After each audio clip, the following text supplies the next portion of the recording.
Thank you for coming to episode 51. No, 52. Episode 52. We have been flying this week. Episode 52 of AWS Made Easy. And you were also on 50. So it's really neat. We had this serendipitous opportunity to do this whole thing together. So. Sure. Right. We are all here in Seattle. In the studio over here. Super excited. Brand new studio. We're just testing out studio number 2.1 at this point. But thank you so much, Arthur, for being on the show again. We had a ton of other questions that we wanted to ask and make sure that our audience covers that. So let's dive right into where we left off. I think when we wrapped up last week was where we were specifically talking about how easy or difficult it is to move to the Gravitons from traditionally, Intel architectures. And I think if you were to summarize, if you could just take a minute to summarize your answer from the last episode, we can take it from there and, run into the other questions. So we covered a couple points, including a couple considerations about performance. And, I told you about a couple things that may or may not look hard. The reality is that migration tends to be pretty easy. And I think that in many cases, people are driven by two things. One can be people who have done migrations in the past, like migrations from proprietary processors, like the ones from IBM, the ones from Sun, and the Unisys operating system that were coming with that. And those were hard migrations because you were changing everything at the same time, the operating system, the processor. And so the people who have seen that very usually like, is it going to be the same mess? And, generally it's not because, processors are closer to each other and that's the same operating system. And then the other type of people that we're often seeing are people who've never done a migration at all. They were like born on x86 and Linux, and that's the only thing that they've seen. So same thing, that's fear of the unknown. What can be behind that? Is it going to be hard? Is it going to be easy? And that's the kind of situation that I have to handle a lot.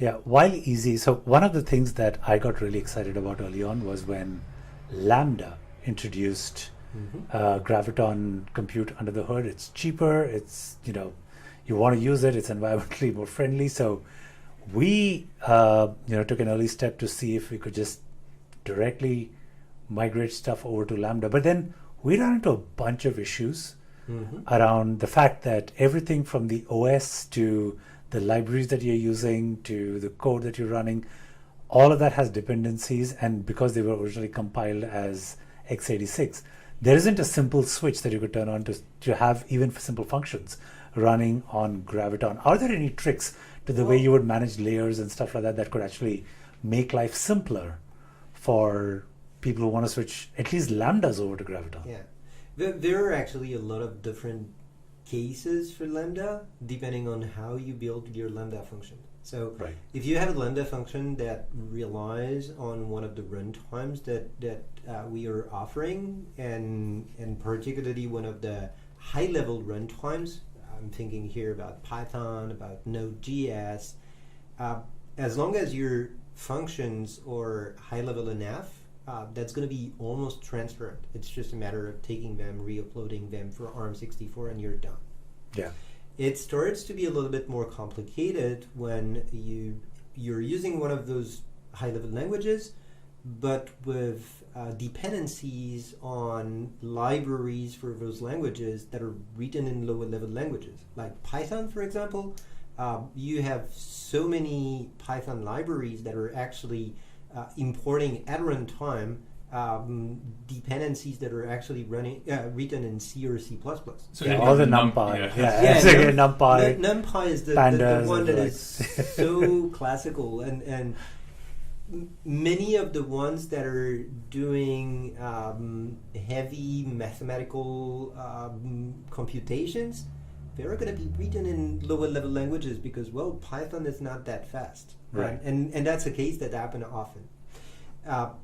Well, not just that, but some of those libraries have like 40 or 50 years of work into them. So it's not like you can just say, oh yeah, let's re-implement matrix multiplication. I'm sure we'll improve on the status quo.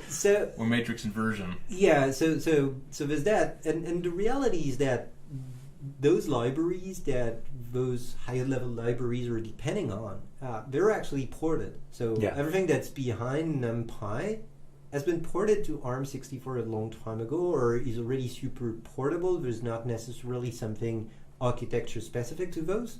It's just the fact that there's nothing defined in the format of a Python library that would make it easily multi-architecture. So you need a version of it that has been compiled for ARM64 to get it to run on Graviton. And it's a concept that is a little bit hard to get for people who are used to use Python on x86, because, well, if they've always been running on x86, they never had to face the fact that, well, NumPy, that's not pure Python. You can totally ignore that there are so many things behind NumPy. There are things that are written in Fortran behind NumPy. Correct. And well, if you ask a user of NumPy whether is also a user of something written in Fortran, it will most probably tell you, well, I'm not. But he is. And so, there's that additional complexity. Now, what we are doing, and we are doing that on a daily basis, is trying to lower that complexity so that all those components would work out of the box. So there are things that we can do, like ensuring that everything that is on PyPy is actually compiled for ARM64 when there's an element of that that needs to be compiled. So NumPy now, if you do a pip install NumPy on ARM64, it works. Now, the fact that your Lambda function contains that, well, there's not much we can do here because that's your code and we can't touch that. Potentially we could tell you, hey, well, and that's actually a good idea for a next development. We could have something that could scan your Lambda package and tell you, hey, there is something x86 specific in that. We are doing that for Java libraries, actually. In the Graviton Porting Advisor, we have a tool that's going to scan your Java libraries and tell you whether there are GNI extensions that are that have so platform-specific extensions, and will tell you whether there's a missing ARM64 extension. Quick question on Lambdas in particular, because at the end of the day, I think a lot of folks don't use the layers effectively enough to make their lives simpler. Is there a layering strategy that you would recommend that would minimize, especially when it comes to migration over to Graviton, that would make layer changes simple enough that, you change one layer or just have to recompile one other layer and you kind of be done? Is there a strategy for how you would slice your application stack in those Lambda layers that would actually make it simpler to adopt Graviton and new generations of Graviton as they come about? I get it. So I'm a little bit out of my depth on that one because Lambda is not my bread and butter. That being said, I think the problem is that it's layered from bottom to top, and the bottom tends to be architecture specific. So since the base layer is going to be the one that is the most architecture specific, that's going to be hard to have a strategy that would be multi-architecture because the bottom of the thing is architecture. But that's where your recommendation was already, to make sure that you are using the standard runtimes that are available from AWS, correct? Yeah, so I'm not necessarily making the recommendation that you should be using that. You should use what you need and what you're comfortable with. It's just that depending on what you're using, well, the complexity is different. So sure, if you're managing your own runtime, having your own layers, it means that the burden is on you to ensure that you're using the right version. If you're using one of the managed runtimes, that makes it slightly easier because we do it for you.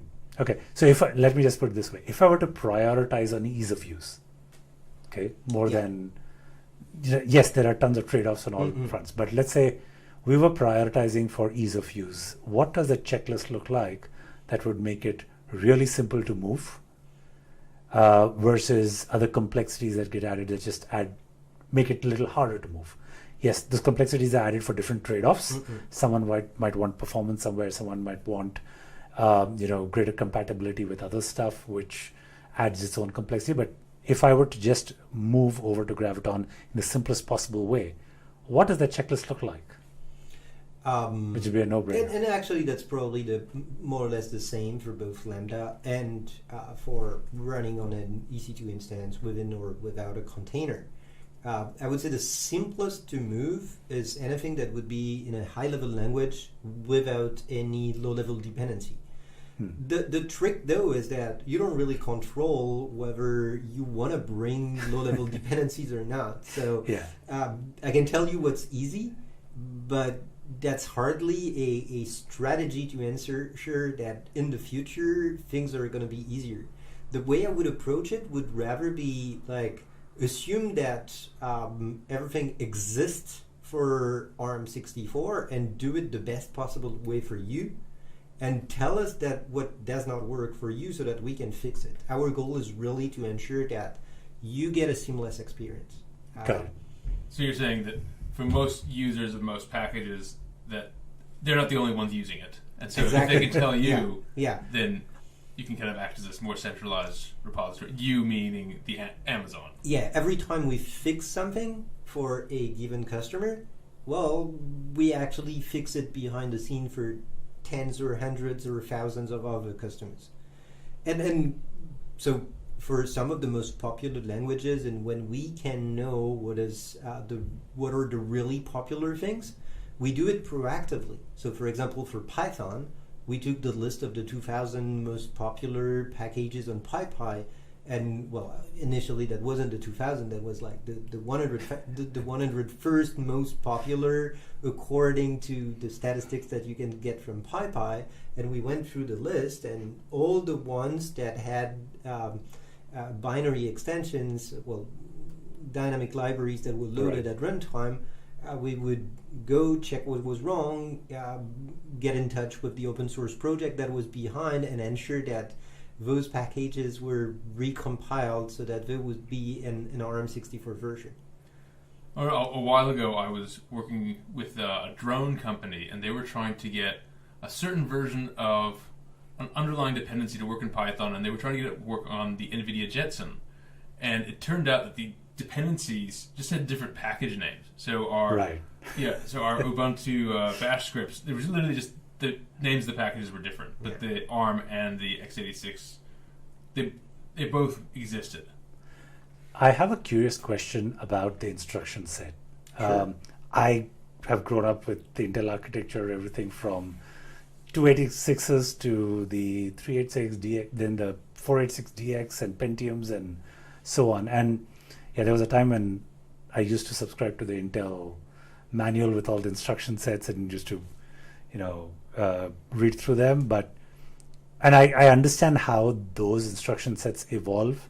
Like when pipelining first came about, the specific instructions and the flushing that used to happen and the optimization that was caused by that. All of that was very interesting. But there's a certain approach to adding instruction sets to the processors, and there's been tons of additions that have happened on the Intel side. The ARM setup has, because it's not controlled by one organization, everyone does their own implementations, there's a license, there's an adherence that everyone has to comply to the instruction set as well, but each organization can add their own in addition. Nope. You can't? Okay, No, you can't. that's what I was curious about. But that's a really good point, because many people are asking about that, and part of that is coming from, I don't know if one of you has ever worked with MIPS processors, for example. Ages ago. I've done that too. Sweet memories. But with MIPS, a MIPS vendor could add its own extensions. Right. And that led to kind of a mess, because, it wasn't because you were working on a MIPS that you had the exact same instruction that you had in another MIPS. ARM is different. ARM, the company, defines the standard.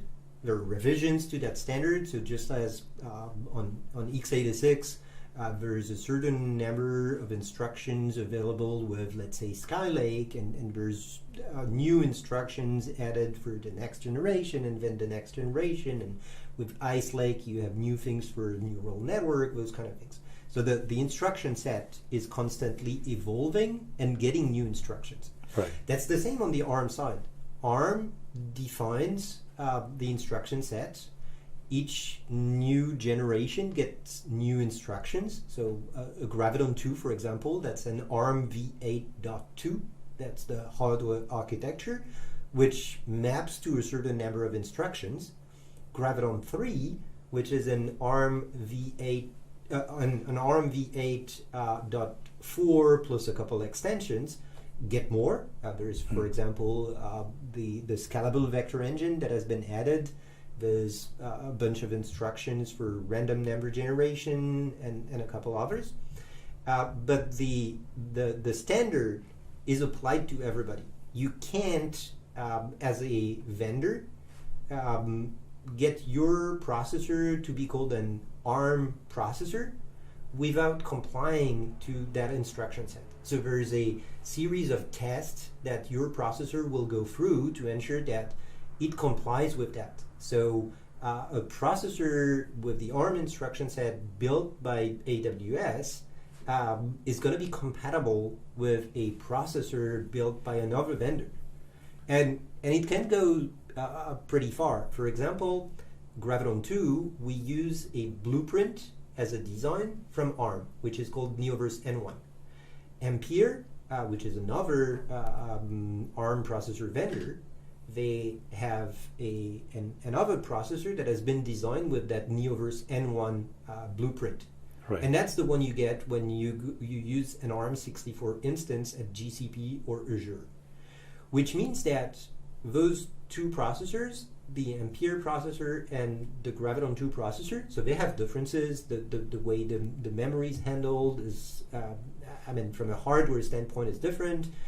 It can be more or less efficient, those kind of things. But the instruction set that those two processors are running is exactly the same. Got it. So if you run if you build for Graviton 2 and optimize for Graviton 2, you bring that to the Ampere processor, that's going to be optimized and run perfectly well. Got it. So how does extensions on the instruction set work in the ARM world? Do they have, what are the rules that bind you in terms of, are those also defined by ARM? Like the SVE is also defined by ARM? Yeah. Okay. They're all defined by ARM, and that's a collaboration with their customers. Okay. So there are discussions between AWS and ARM on what's going to be in the next generation of processors.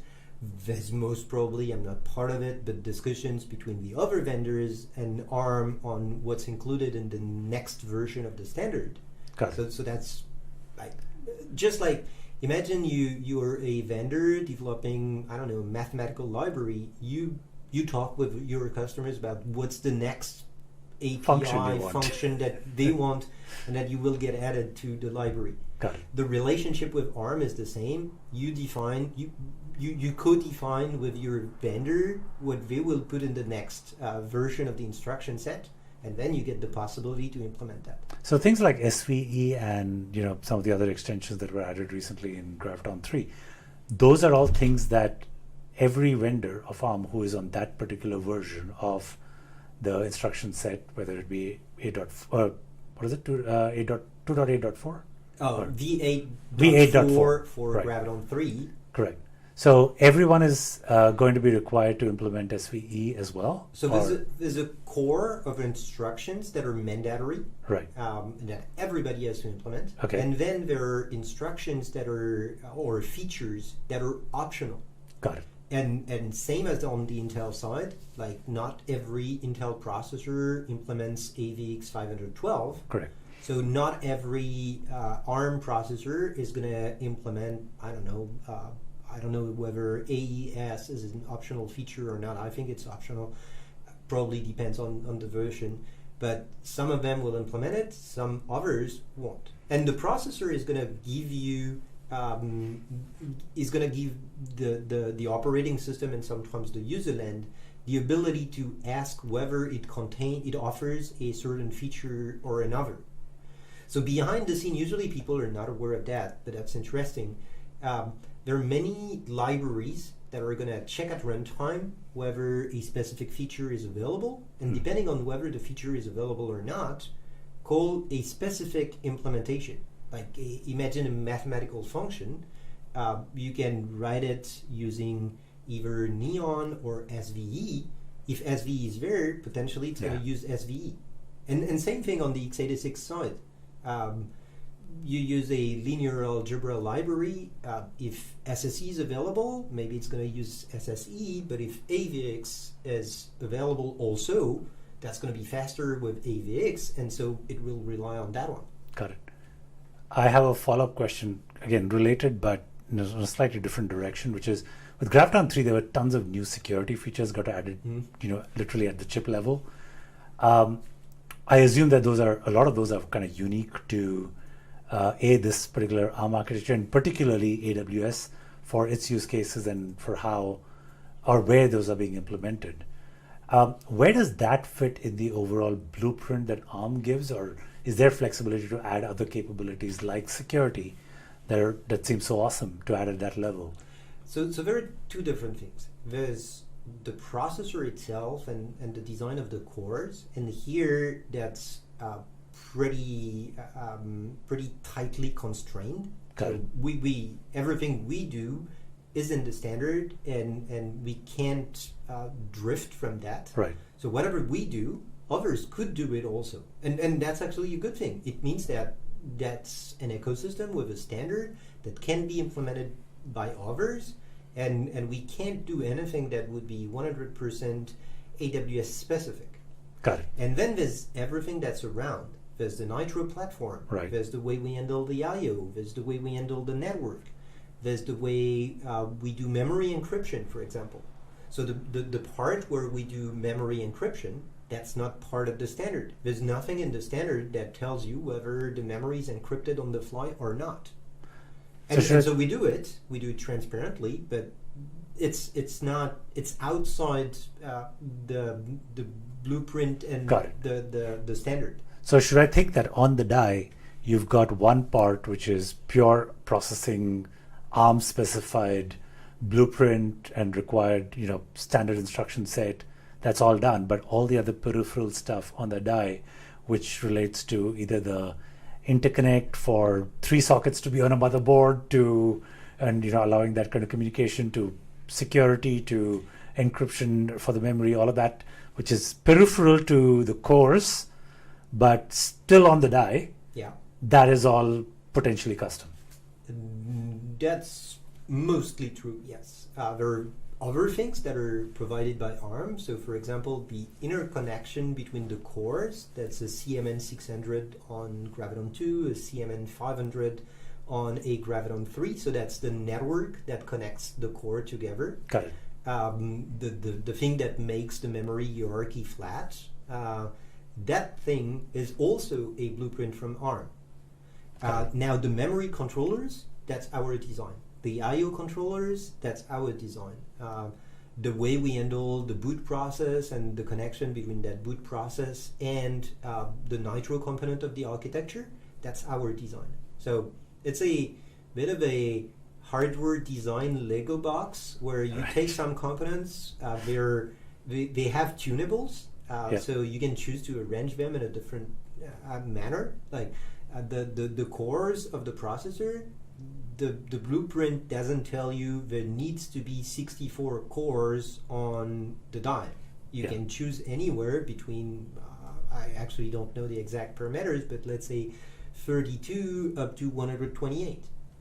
And then same thing, the frequency, you can choose what you use as a frequency. So when we chose 2.4 for a Graviton 2, 2.5 for a Graviton 3, well, that's because that's the right balance in terms of performance and power consumption. But you could implement one that would be faster. Yeah, the headroom for the new architecture of Graviton 3 actually allows you to go all the way up to 3.2, correct? No, we are so that's one of the interesting design point with Graviton all those processors are fixed frequency. No, I understand that, but the architecture that ARM has Yes. defined, Could go higher. those could go way higher, all Yeah. the way up to 3.2. If I remember reading. I don't know what's About the it. upper limit, but Yeah. Ampere has some versions of the Neoverse N1 that goes above 3. So Yeah. Now, thinking about like innovations in the ARM space, so how closely do you track, say, well, the CPU in here, the M2 or the M1 Max or whatever? How, like, if you could somehow put these on a Venn diagram, how much overlap are we looking at So- in terms of ARM stuff versus vendor specific, and is there synergy between the different users of ARM? Or So there's actually two ways that you can use to design an ARM processor. There's the way we use, which is getting a blueprint from ARM and implementing that design. Which is more of a collaboration with ARM.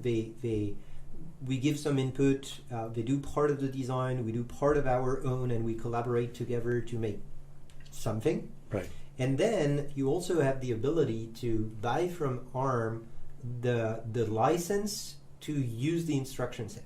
So the only thing you need is the instruction set, like literally the couple hundreds of assembly instructions, and your processor need to be able to execute all of them and have all the side effects that they're supposed to have, handle all the mathematical function the way they were expected to behave, those kind of things.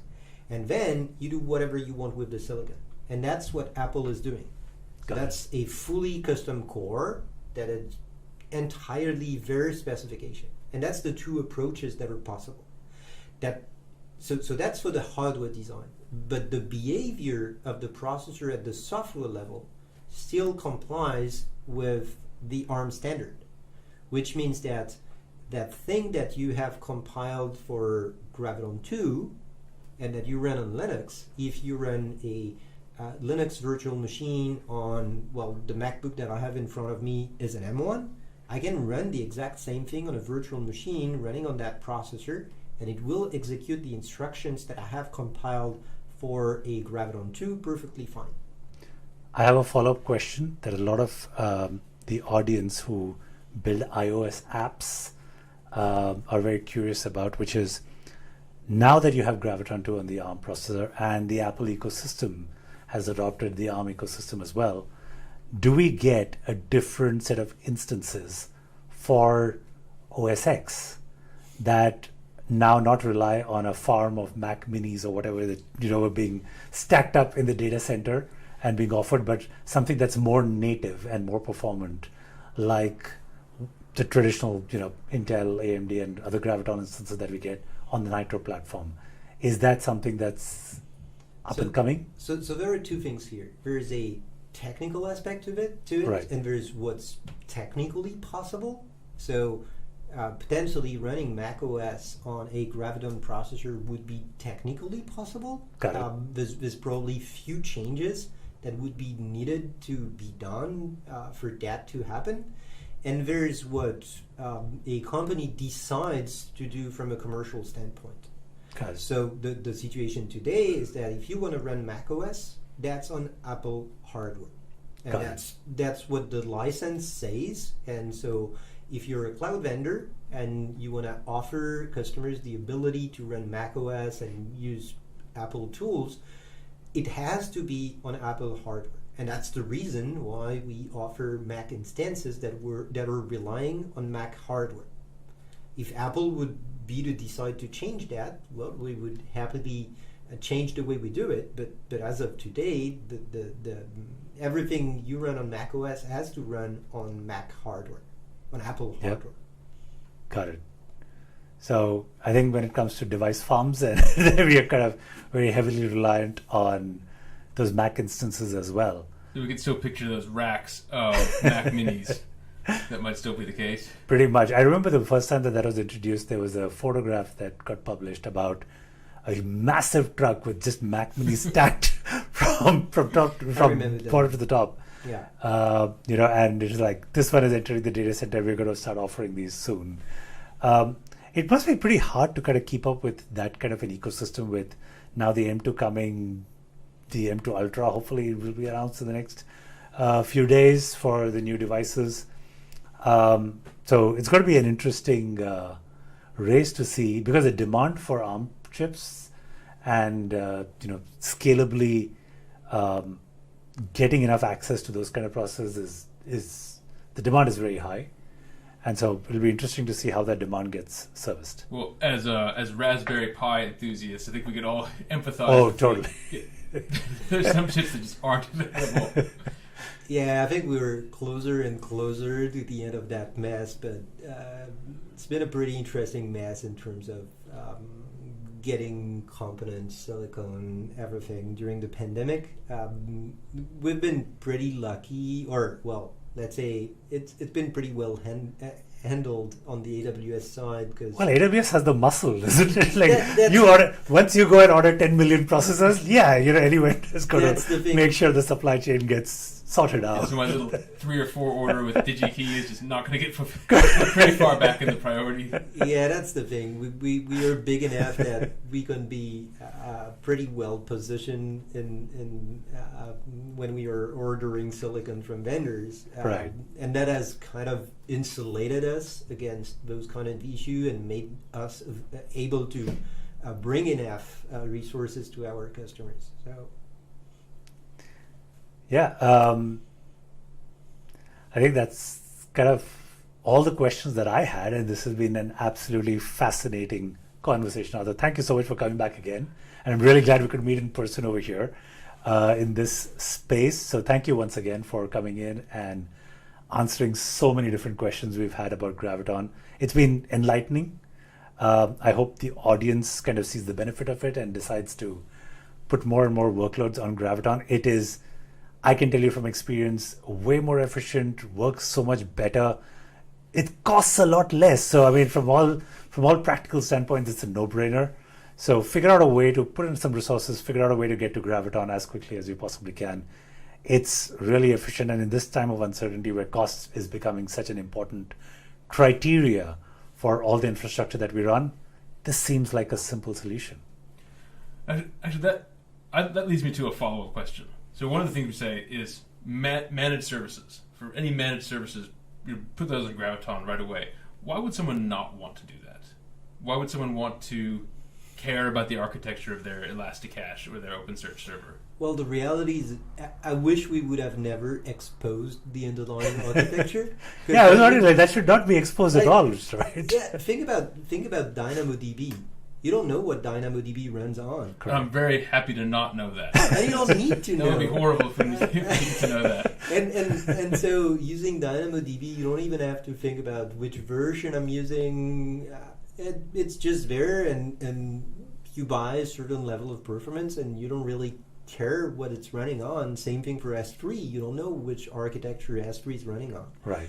We've exposed it for databases mainly because, well, it mattered in the sense that, how much memory you have. You can't really build it in a way that where you only talk about the performance you get, and or maybe because we were too shy to completely abstract which processor was behind or not. I guess you wouldn't want to make it a secret that someone was trying to figure out. Yeah. So as long as it fits the bill from a performance standpoint and amount of memory, those kind of things, there's absolutely no reason, because it's fully transparent. You're using an API. Sure, you know what's running behind, but the result of a request on, MySQL, on Graviton, or on x86 is going to be the same. Yeah. The performance characteristics are going to be slightly different. So the only reason why it's not a 100% of a no-brainer is that I would always recommend to test the level of performance that you get, because there are differences. There are places where x86 is going to be better. There are places where ARM64 is going to be better. That's not so much about the architecture, that's just about the processor versions. So test, just so that when you go in production, you don't end up with a situation where it's pathologically bad on one side and excellent on the other. I'm not saying that it's going to happen, but just test. But otherwise, from a feature standpoint, that should be a no-brainer. Awesome. That's really good to know. I mean, from our CloudFix Finder fixers, we have several that are recommending that people switch to Graviton-based managed services. So the database services or Elasticache, and that's really good to know straight from the authoritative source. There's no reason not to do this, and you shouldn't even know. If the whole point of a managed service is that ideally abstraction doesn't leak. Actually, we have a viewer submitted question. Do you mind if I read this one out to you? Sure, go ahead. All right. It says, "Hi Arthur, I am working with a client in AWS running Graviton-based VMs for their Neo4j, such graph database workload. The issue for this client is they need a larger RAM configuration in order to fully load their graph database into memory. Graviton VMs are more expensive than other AWS memory optimized VMs. So what do you recommend in this case? How do you weigh the Graviton VMs versus other memory optimized alternatives?" So we offer roughly the same sizes for the general purpose instances. So a C, an M, and an R on Graviton are going to have exactly the same amount of memory as a C, an M, or an R on other architecture. Now, depending on the generation, the maximum size that you can get may vary. So on a C6i, you have up to 42XL, whereas we top at 16XL on Graviton. So the max you have on the general purpose families is 512 gigabyte. Now on Graviton 2, we have a special family, which is called X2GD, where we go up to 1 terabyte. So we actually go higher on Graviton 2 compared to the latest generation of Intel-based instances. We don't yet offer anything similar on the Graviton 3 side. That may or may not come one day. If you want it on Graviton 3, just let us know.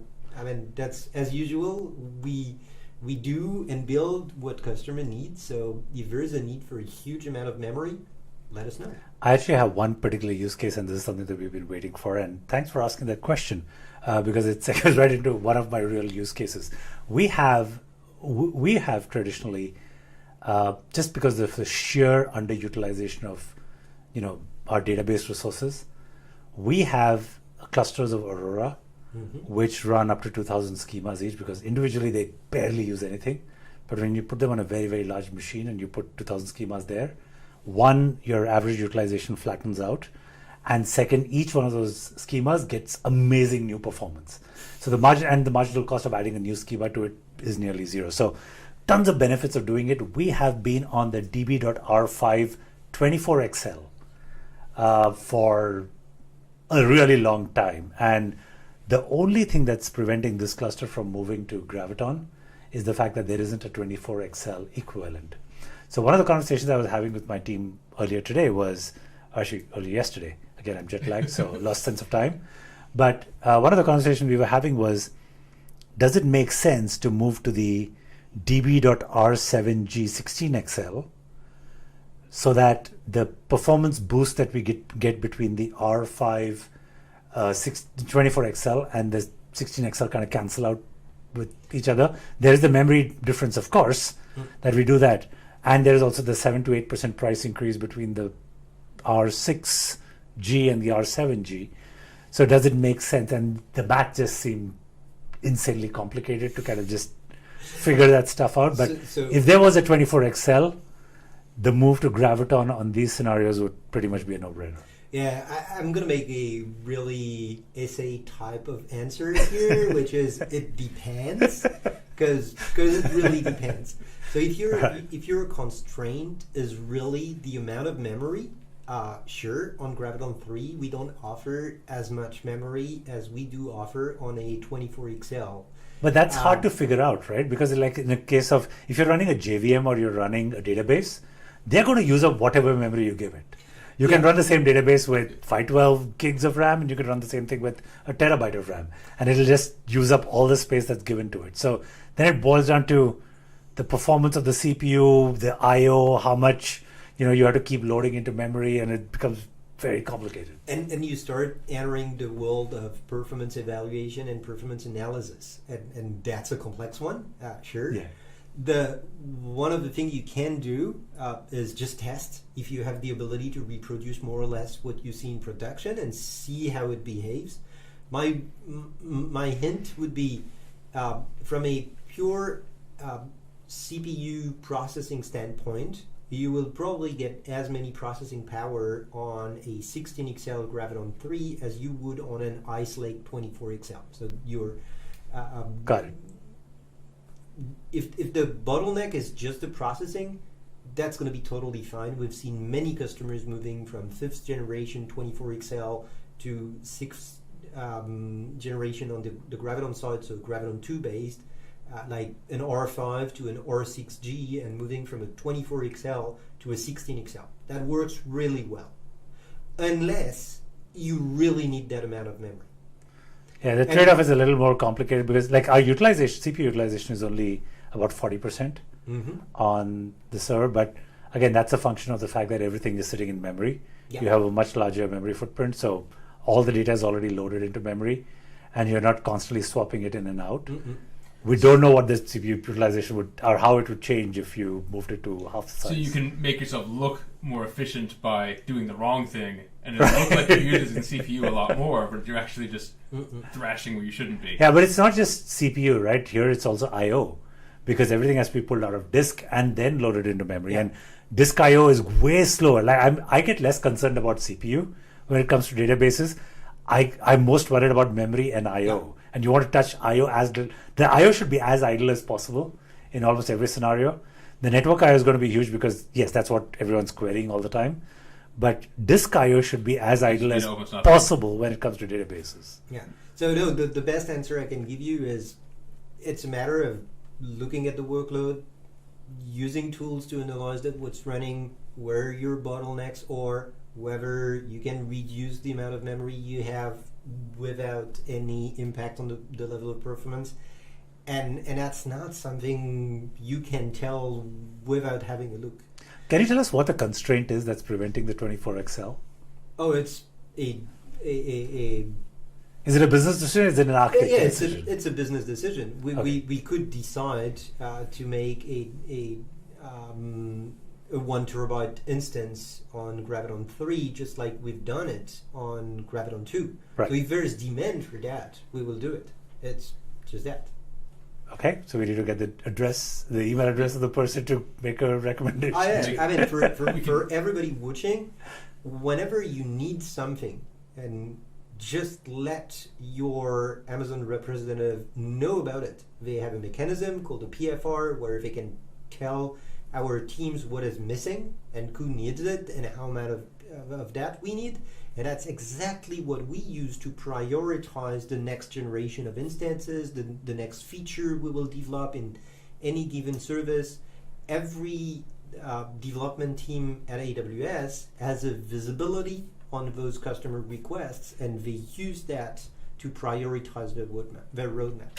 So by all means, if you have something that is missing, let us know. That's the best way to get it. Well, I can't think of a better summary of customer obsessed than that. That's fantastic. Let's see. Oh, well, one thing we wanted to do, thank you for coming. We wanted for all our in-person visitors to have something to take home with them. So as I mentioned last one, here's your Graviton instance types. These are wow, that's cool. That's awesome. So if you need props for future discussions, hopefully that can help. Thank you. So thank you for coming. This has been a blast. Perfect. Really Thank you so much once again, Arthur. This has been an absolute pleasure. Cool.